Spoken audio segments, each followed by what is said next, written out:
नमस्कार दोस्तों, स्वागत है आपका एटोएल डिस्कशन में। आज की डेट है 19 जुलाई 2022।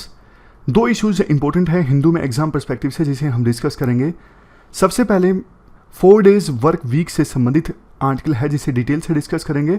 उसके बाद टेक्स्ट कंटेक्स्ट में संघाई कोऑपरेशन ऑर्गेनाइजेशन के 2 देश नए मेंबर बन सकते हैं जल्द ही, एक ईरान और दूसरा बेलारूस। क्या सिग्निफिकेंस है वो सब डिस्कस करेंगे इस आर्टिकल में। चलिए डिस्कशन स्टार्ट करते हैं। First important article 4 day work week की डिमांड से संबंधित है। आप जीएस पेपर 3 के इस टॉपिक से आर्टिकल को रिलेट कर सकते हो। क्या कंटेस्ट है? देखो, अभी फॉर्मल ऑर्गेनाइजेशंस में वीकेंड कितने दिनों का होता है? 2 दिनों का, एक सैटरडे और दूसरा संडे। लेकिन अब ना बहुत सारी कंपनीज वर्ल्ड में ऐसी हैं जो 3 डेज वीकेंड के आइडिया पर आगे चलने लगी हैं। इस पॉइंट से देखो, एक क्वेश्चन ना सीधा सीधा ये इमर्ज होकर आता है कि कंपनीज अपना नुकसान क्यों करवाएंगी। मतलब एम्प्लॉइज को 2 दिन की छुट्टी के बजाय एक हफ्ते में 3 दिन की छुट्टी क्यों देंगी? इसके पीछे देखो लॉजिक है। 3 दिन की छुट्टी देने के बहुत सारे फायदे भी हैं जो अभी हम डिस्कस करेंगे। लेकिन ये जो आइडिया है ना कि एम्प्लॉइज को एक हफ्ते में कम काम करवाया जाए, ज़्यादा काम ना करवाया जाए, ये आइडिया बहुत साल पुराना है। इवन ग्रेट डिप्रेशन 1929 में जो बहुत बड़ा रिसेशन आया था ना, उससे भी ये पुराना आइडिया है। देखो, पहले तो ना एक हफ्ते में वर्किंग आवर्स और भी ज़्यादा हुआ करते थे। सबसे पहले हेनरी फोर्ड ने अपनी कंपनी में वर्किंग आवर्स को कम किया था एक हफ्ते में। उसके बाद 1920s में और 1930s में बहुत सारी कंपनीज ने और सरकारों ने एक हफ्ते में वर्किंग आवर्स को कम कर दिया था। उस समय ना एक विचार निकल के आया, बेशक वर्किंग आवर्स को कम कर दिया गया है एक हफ्ते में, लेकिन सेम प्रोडक्टिविटी को इंश्योर किया जा सकता है अगर थोड़ा सा टेक्नोलॉजी का एलिमेंट डाल दिया जाए वर्किंग में। यह विचार निकल के आया। एक फेमस जो इंग्लिश इकोनॉमिस्ट हैं, कीन्स, उन्होंने तो एक बात ये बोल दी थी, प्रिडिक्शन कर दिया था कि हमारे जो ग्रैंड चिल्ड्रन हैं वो सिर्फ एक हफ्ते में 15 वर्किंग आवर्स रखेंगे। मतलब एक हफ्ते में वो सिर्फ 15 घंटों के लिए काम करेंगे। हालांकि देखो, उनकी जो ये भविष्यवाणी है अभी तक तो सही साबित नहीं हुई है, लेकिन हाँ, अब एक हफ्ते में 4 वर्किंग डेज की मूवमेंट स्टार्ट हो गई है और कहीं कहीं पर इसे अपनाया भी जाने लगा है। जापान में माइक्रोसॉफ्ट ने 2019 में 4 days work week trial base पे चलाया। मतलब एम्प्लॉइज को कहा गया कि एक हफ्ते में 4 दिन काम कीजिए और 3 दिन आपकी छुट्टी। और जिन 4 दिनों के लिए एम्प्लॉइज ने काम किया ना, एक दिन में 8 घंटे, ज़्यादा नहीं, लेकिन चेक मिला, यानी सैलरी आई 5 डे वर्क वीक के हिसाब से। और माइक्रोसॉफ्ट देखो नतीजों से काफ़ी खुश हैं। वर्कर्स की जो प्रोडक्टिविटी है वो 40% तक इंक्रीज हो गई इस ट्रायल में।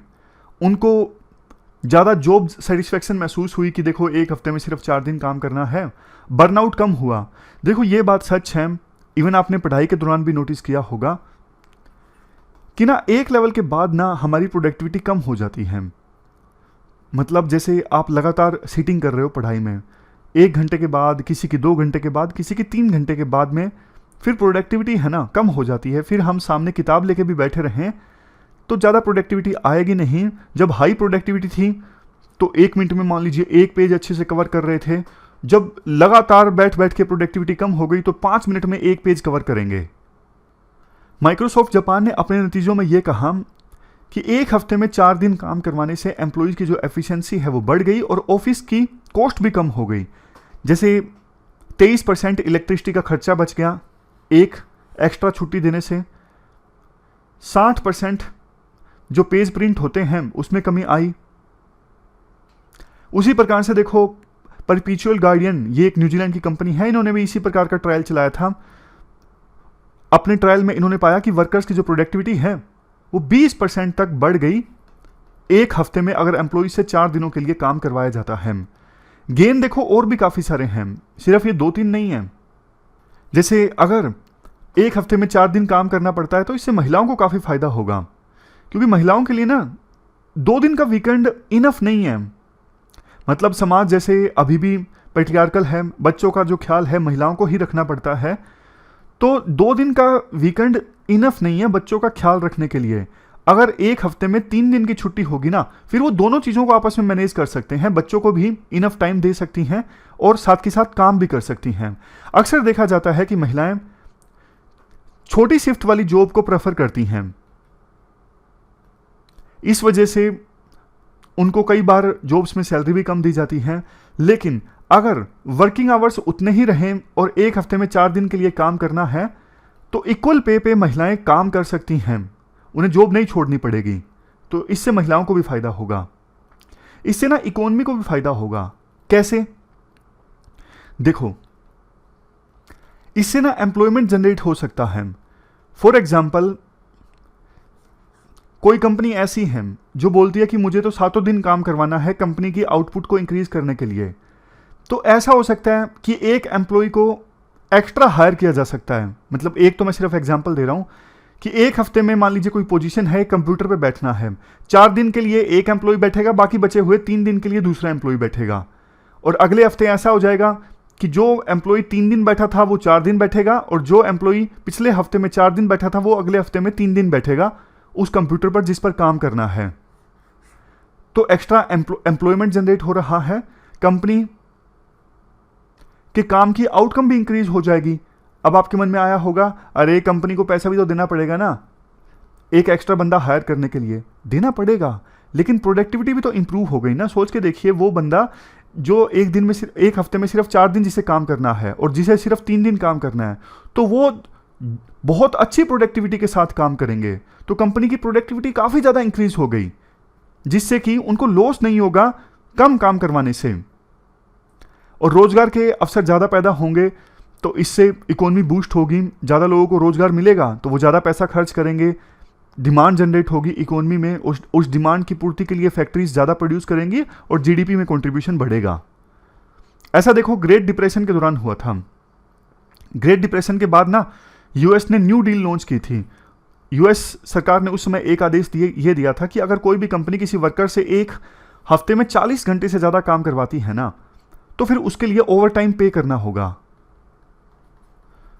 ओवर टाइम पे किया जाने लगा वर्कर्स को, उनके पास ज्यादा पैसे आने लगे, मतलब उनका इनकम लेवल बढ़ा, और जिसकी वजह से डिमांड जनरेट हुई और इकोनॉमी पटरी पर आई ग्रेट डिप्रेशन के बाद में। और अब भी देखो, कोविड-19 की महामारी का बाद से कुछ लोग बोल रहे हैं कि इकोनॉमिक सिचुएशन काफी खराब है यूएसए की, और वर्ल्ड में फिर से एक रिसेशन आ सकता है।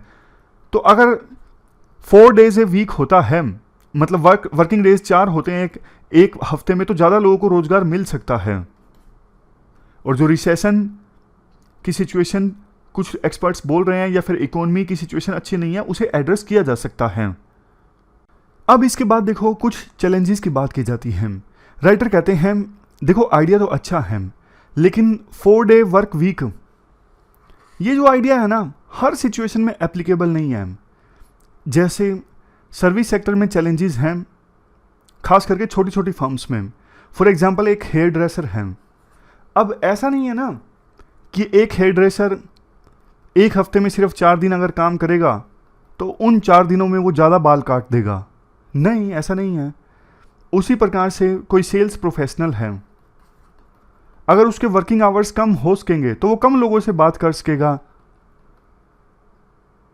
तो ये कुछ एग्जाम्पल्स हैं जिससे ये लगता है कि हर फर्म को फायदा नहीं होगा 4 डे वर्क वीक से। कुछ फर्म्स ऐसी हैं जहां पे इस आइडिया को नहीं इंप्लीमेंट किया जा सकता, उनको नुकसान होगा अगर इस आइडिया को इंप्लीमेंट किया जाता है। यूके में एक थिंक टैंक है, सेंटर फॉर पॉलिसी स्टडी। इन्होंने ना कॉस्ट निकाली कि अगर पब्लिक सेक्टर एम्प्लॉइज यूके में सिर्फ एक हफ्ते में 4 दिन के लिए काम करते हैं तो कितना नुकसान होगा, निकाला गया। इससे यूके की सरकार का जो एक्सपेंडिचर है वो 17 बिलियन पौंड्स जो है वो बढ़ जाएगा। एक और ड्रॉबैक इस चीज़ का, अगर एम्प्लॉइज एक हफ्ते में सिर्फ 4 दिन के लिए काम करते हैं तो उन्हें एक दिन में फिर 10 घंटे के लिए काम करना होगा, 10 आवर्स के लिए, ना कि 8 आवर्स के लिए। तो राइटर कहते हैं फिर फ़ायदा क्या हुआ? अगर वो एक दिन में 10 घंटे के लिए काम करते हैं तो फिर तो वही स्ट्रेस, वही दिमाग में उथल पुथल और सेटिस्फेक्शन जो है वो कम हो जाएंगी। तो फिर प्रोडक्टिविटी कैसे इंक्रीज होगी इस सिचुएशन में?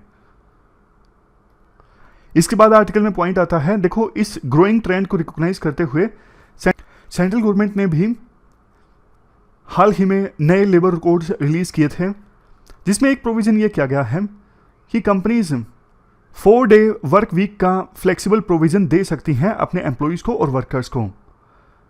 और जब एक हफ्ते में एम्प्लॉयज़ को 4 दिनों के लिए काम करना है तो कोड में ये कहा जाता है, फिर रिक्वायरमेंट ये होगी कि एक हफ्ते में कम से कम 48 आवर्स काम जरूर होना चाहिए, यानी हर वर्किंग डे 12 घंटे का काम।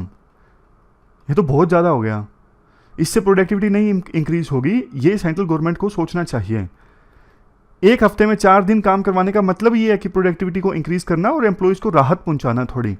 लेकिन अगर एक दिन में वो 12 घंटे काम करेंगे तो कैसे फिर प्रोडक्टिविटी इंक्रीज होगी? इंक्रीज होना तो सोचिए, थोड़ी कम हो जाएगी बल्कि। इसलिए जो ड्राफ्ट कोड है ना, उसको एक बार फिर से रिकंसिडर करना चाहिए कि नंबर ऑफ डेज के साथ साथ एक दिन में जो वर्किंग आवर्स है ना, उन्हें कम किया जाए, तभी जाके लेबर प्रोडक्टिविटी इंक्रीज होगी। लास्ट में आर्टिकल में ये बोला जाता है कुछ देश ऐसे हैं जैसे आइसलैंड, जहां पे अभी 86% एम्प्लॉयज़ को ये अधिकार है कि वो एक दिन में चाहे तो 4 डे वर्क वीक के हिसाब से काम कर सकते हैं। और देखो एक कानून है, मतलब कानून कह रहा हूँ, एक लॉ है, पार्किंसन लॉ। मतलब वैसा कानून नहीं है जो पार्लियामेंट ने बनाया है, ये वैसा लॉ है। जैसे मैं आपको एग्जांपल देके बताता हूँ। मान लीजिए आपको ना पॉलिटी की रिवीजन करनी है, आपके पास 6 घंटे हैं, तो आप ना उसी हिसाब से रिवीजन करोगे कि मेरे पास 6 घंटे हैं, आपको पॉलिटी की रिवीजन करनी है। लेकिन मान लीजिए कल ही एग्जाम है प्री का और आपके पास सिर्फ 1 घंटा है रिवीजन करने के लिए, तो आप 1 घंटे में भी रिवीजन कर दोगे। इसका मतलब क्या है? इसका मतलब ये है कि हम ना टाइम के हिसाब से ना काम को एक्सपेंड कर लेते हैं। समझ गए? मतलब आपने शेड्यूल बनाया कि मुझे स्पेक्ट्रम खत्म करनी है एक दिन में, आपको पता है मेरे पास सिर्फ 24 घंटे हैं, तो आपकी प्रोडक्टिविटी थोड़ी ज़्यादा आ जाएगी, आप थोड़ा जल्दी जल्दी काम करने लगोगे, माइंड में टाइम वेस्ट कम करोगे। आपको पता है डेडलाइन है 1 दिन का, 2 दिन की डेडलाइन है, तब भी आप उसी हिसाब से काम कर लोगे, अपने काम को एक्सपेंड कर लोगे। 3 दिन की आपके पास डेडलाइन है तो भी आप अपने काम को एक्सपेंड कर लोगे, थोड़ा थोड़ा करके काम करोगे, अभी तो है ना टाइम। तो ये है पार्किंसन लॉ। ये पार्किंसन लॉ हमने इसलिए डिस्कस किया क्योंकि देखो सेंट्रल गवर्नमेंट को अपना जो आइडिया है ना, एक हफ्ते में 1 दिन में 12 घंटे वाला काम, उसे रिकंसिडर करना चाहिए। एम्प्लॉयज़ काम को धीरे धीरे करने लगेंगे, वो तेज तेज नहीं करेंगे। उनको लगेगा कि हाँ आज पूरा दिन बाकी है, अब 6 घंटे और बाकी हैं आज के काम में, तो वो काम को एक्सपेंड कर लेंगे, बिल्कुल धीरे धीरे करके करेंगे, ऐसा हो जाता है। तो ये पूरा आर्टिकल हमने डिस्कस किया, एक हफ्ते में 4 दिन काम करने से संबंधित। चलते हैं आगे। अगला आर्टिकल SCO यानी संघाई कोऑपरेशन ऑर्गेनाइजेशन से संबंधित है। आप GS पेपर 2 के इस टॉपिक से आर्टिकल को रिलेट कर सकते हो। क्या कंटेक्स्ट है? देखो, ईरान और बेलारूस, ये 2 देश भी जल्द ही SCO के फुल टाइम सदस्य बन सकते हैं। सितंबर में जो समरकंद में समिट ऑर्गेनाइज होगा SCO का, समरकंद कहाँ पे है? उज्बेकिस्तान में है।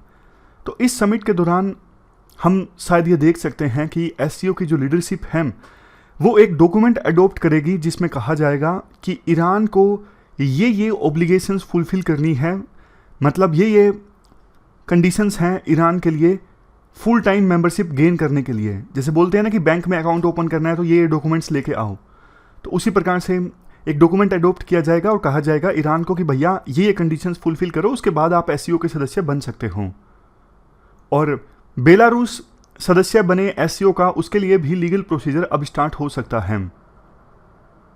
देखो, इससे पहले कि हम इसके रिपरकशंस जाने या फिर सिग्निफिकेंस जाने कि ईरान और बेलारूस 2 नए सदस्य बनेंगे SCO के बारे में बेसिक इन्फॉर्मेशन डिस्कस कर लेते हैं। जून 2001 में SCO का निर्माण हुआ था। पहले एक ग्रुप था संघाई 5, जिसमें 4 देश थे, रशिया, चाइना, कजाकिस्तान, किर्गिस्तान और तजाकिस्तान। ये 5 देश एक साथ आए थे 1996 में।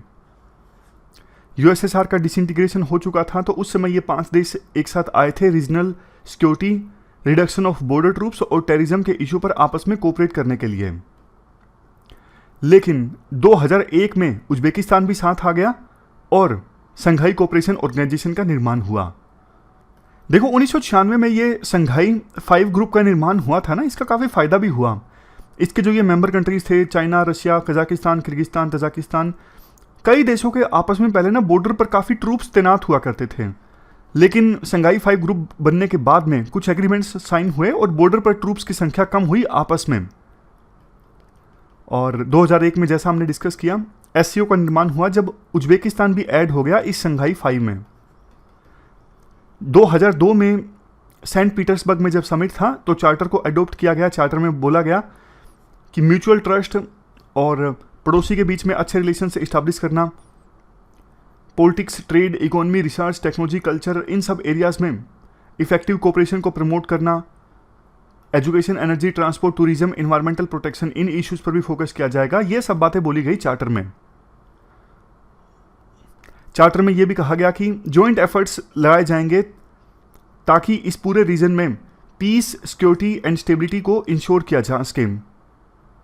इसके साथ साथ प्रयास किया जाएगा कि वर्ल्ड में एक नया इंटरनेशनल ऑर्डर और इकोनॉमिक ऑर्डर इस्टेब्लिश हो जो डेमोक्रेटिक हो, फेयर हो और रैशनल हो। कुल मिला के सिंपल भाषा में बोलूं तो अभी देखो जो वर्ल्ड के बड़े ऑर्गेनाइजेशंस हैं ना, जैसे यूएन है, WTO है, IMF है, ऑलमोस्ट WTO को छोड़ दीजिए, ऑलमोस्ट सारे ये जो ऑर्गेनाइजेशंस है ना, ये सेकेंड वर्ल्ड वार के बाद इस्टेब्लिश हुए थे और इन इंस्टीट्यूशंस में ना वेस्ट का बोलबाला है, यानी वेस्ट का डोमिनेंस रहता है। अब चाइना जो कि पावरफुल हो गया है, चाइना चाहता है कि हमारा भी दबदबा हो वर्ल्ड के उन इंस्टीट्यूशंस में जो बड़े स्केल पे काम करते हैं, जो वर्ल्ड की पॉलिटिक्स में रोल प्ले करते हैं। इसकी चाइना ने अलग अलग प्रयासों से कोशिश भी की है, जैसे ब्रिक्स का एक न्यू डेवलपमेंट बैंक है, एशियन इन्वेस्टमेंट इंफ्रास्ट्रक्चर बैंक है। ये सारे बैंक्स इसलिए तो इस्टेब्लिश हुए हैं ताकि वर्ल्ड बैंक, IMF, जो US और दूसरे वेस्टर्न कंट्रीज डोमिनेटेड हैं, उनका सामना किया जा सके। तो अब देखो इंडिया और पाकिस्तान ये भी मेंबर बन गए थे SCO के। आज के समय में 8 मेंबर है टोटल। 4 ऑब्जर्वर स्टेट हैं, अफगानिस्तान, ईरान, बेलारूस और मंगोलिया, जिसमें से ईरान और बेलारूस ये जल्द ही फुल टाइम मेंबर बन सकते हैं। तो ये जो ऑर्गेनाइजेशन है ना SCO, अब धीरे धीरे ना थोड़ा एंटी वेस्ट सा बनने लगा है। ईरान की नहीं बनती, आप देख लीजिए वेस्ट के साथ में, खास करके USA के साथ में, यूरोप के देशों के साथ तो थोड़ी बहुत फिर बन भी जाती है ईरान की। बेलारूस देख लीजिए, जहां यूक्रेन वार चल रहा है ना, रशिया का साथ दिया है बेलारूस ने और यूक्रेन का साथ दिया है सभी वेस्टर्न कंट्रीज ने। तो एक प्रकार से बेलारूस भी एंटी वेस्ट है। तो ये जो ऑर्गेनाइजेशन है ना SCO, ये धीरे धीरे अब पूरी तरह से एंटी वेस्ट बनता जा रहा है। हालांकि इंडिया इसमें है, आप बोलोगे इंडिया तो एंटी वेस्ट नहीं है, इंडिया तो क्वाड में भी है। हाँ, धीरे धीरे ना इंडिया अब इस प्लेटफॉर्म में SCO में अपने आप को थोड़ा आइसोलेटेड महसूस करना लगेगा, ऐसा कुछ एक्सपर्ट्स मतलब डर कह दीजिए या फिर संभावना कह लीजिए व्यक्त करने लगे हैं। इंडिया इसलिए है SCO में क्योंकि इंडिया की सोच ये रही है कि हम स्ट्रेटेजिक ऑटोनॉमी रखेंगे अपनी फॉरेन पॉलिसी में और अलग अलग इंस्टीट्यूशन से अलाइन करेंगे, मल्टी अलाइनमेंट की पॉलिसी है। इसी वजह से तो एक तरफ इंडिया क्वाड में भी है और दूसरी तरफ SCO में भी है, ब्रिक्स में भी है। वैसे देखो ईरान को भी फायदा होगा अगर ईरान इस SCO का मेंबर बनता है। कैसे? देखो ईरान के ऊपर तो अभी सैंक्शंस लगे हैं इतने ज़्यादा। ईरान इस ऑर्गेनाइजेशन का मेंबर बनेगा तो ईरान थोड़े और देशों के साथ कोऑपरेट कर सकता है। ईरान की पॉलिसी है कि अब आप ईस्ट की तरफ देखो, वेस्ट के बजाय ईस्ट पर ज़्यादा फोकस करो, तो ईरान और ज़्यादा देशों के साथ ट्रेड कर सकेगा, उसका आइसोलेशन थोड़ा बहुत ख़त्म होगा। ये सब फायदे होंगे ईरान को। और अगर देखो रशिया और चाइना के साथ ईरान के रिलेशन मजबूत होते हैं ना, तो इसको ईरान एज ए लीवरेज के तौर पे इस्तेमाल कर सकता है वेस्ट से डील करने के लिए। जैसे बोल सकता है US को कि देखो सैंक्शंस हटा लीजिए, अदरवाइज हम चाइना और रशिया के साथ रिश्ते मजबूत कर लेंगे जो कि आपके दुश्मन हैं। समझ गए? तो ईरान को फ़ायदा होगा। अब देखो बीच में एक पॉइंट ये भी आता है कि ये ऑर्गेनाइजेशन काम कैसे करती हैं।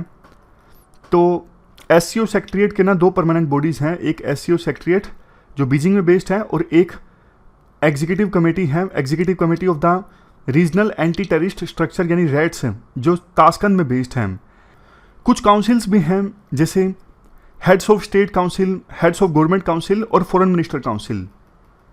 जो हेड्स ऑफ स्टेट काउंसिल है ये तो देखो सुप्रीम डिसीजन मेकिंग बॉडी है ऑर्गेनाइजेशन की, ये 1 साल में एक बार मिलती है और विभिन्न देशों के जो प्रीमियर्स हैं, जैसे हमारे देश में प्राइम मिनिस्टर हैं, चाइना में राष्ट्रपति हैं, वो मिलते हैं इस मीटिंग में, उसके अलावा फॉरेन मिनिस्टर्स की जो मीटिंग है वो रेगुलरली होती रहती है डे टू डे एक्टिविटीज़ को मैनेज करने के लिए, या फिर जो ये HSC की मीटिंग होगी ना जिसमें प्रीमियर्स पार्टिसिपेट करेंगे, उसका एजेंडा तय करने के लिए, इंटरनेशनल प्रॉब्लम्स पर कंसल्टेशन के लिए, इन सब चीज़ों के लिए फॉरेन मिनिस्टर्स की जो मीटिंग है वो रेगुलरली होती रहती है। तो ये पूरा आर्टिकल हमने डिस्कस किया SCO से संबंधित। आज 2 ही इश्यूज हमने डिस्कस किए। फिलहाल इस डिस्कशन में इतना ही है। Thank you very much for discussion.